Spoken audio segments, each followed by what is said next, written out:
I married a snake. I swear to you, everything I'm about to say is true. Even now, when I close my eyes, I see her. I feel her. The woman who was not a woman at all. The wife who was not human. Let me tell you what happened before it's too late. The beautiful stranger. It started when my cousin Adam came home with a wife. Nobody had ever seen her before. No one knew her people. She had just appeared one day like a spirit from a forest. Her name was Adanna, and she was the most beautiful woman I had ever seen.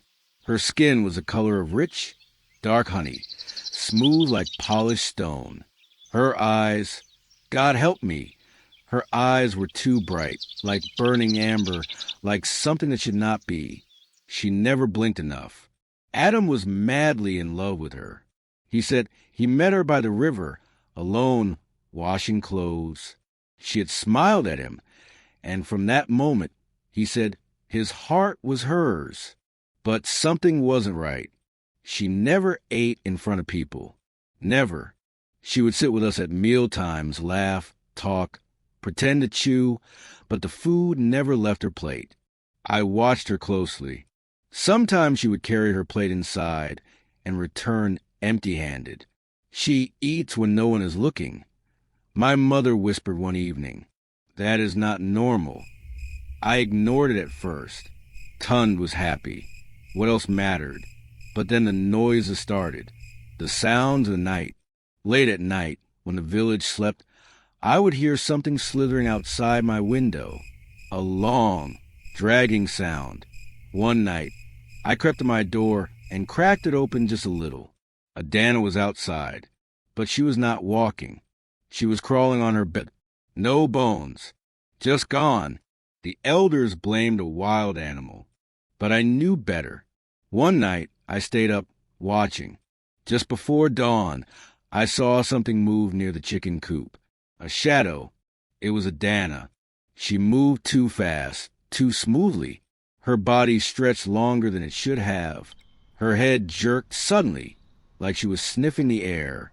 Then, quicker than my eyes could follow, she opened her mouth, too wide, impossibly wide, and swallowed a chicken whole. I couldn't breathe.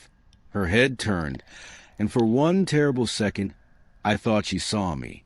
I shut my eyes and prayed. When I opened them, she was gone. I had to tell Adam. The warning he didn't listen to. The next morning, I pulled Adam aside.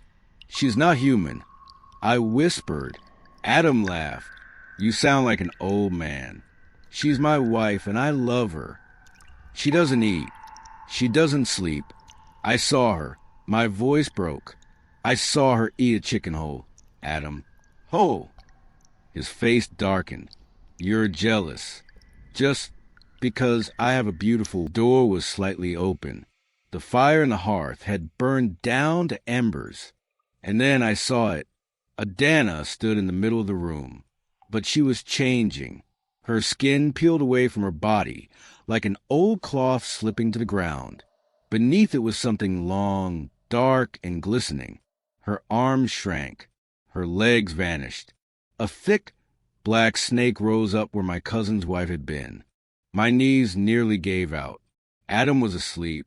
He hadn't seen. The snake moved closer to the bed. Its tongue flickered out, tasting the air. I wanted to scream, but my voice was gone. Then she turned. She saw me. The bright amber eyes, now burning in a reptilian face, locked onto mine. And she smiled. A horrible, wide, unnatural smile. The escape and the fire. I ran. I ran faster than I had ever run before. I did not stop until I reached the elder's hut. I banged on the door, screaming for help. By the time we returned, Adanna was gone. Adam was still in bed, fast asleep, untouched. But in the corner of the room, lying in a pile of old skin, was the proof. The village elders did not hesitate. "We must burn the house," they said. Adam woke up to the smell of fire. He screamed, cursed, begged, but they would not let him inside. She never returned. And yet, even now, sometimes late at night, I hear something slithering outside my window. I pray she never comes back. But deep down I know she will be back. Watch out. Thank you for watching. Please do well to subscribe and click notification button so you can know when a new video drop. Bye for now and drop your comment.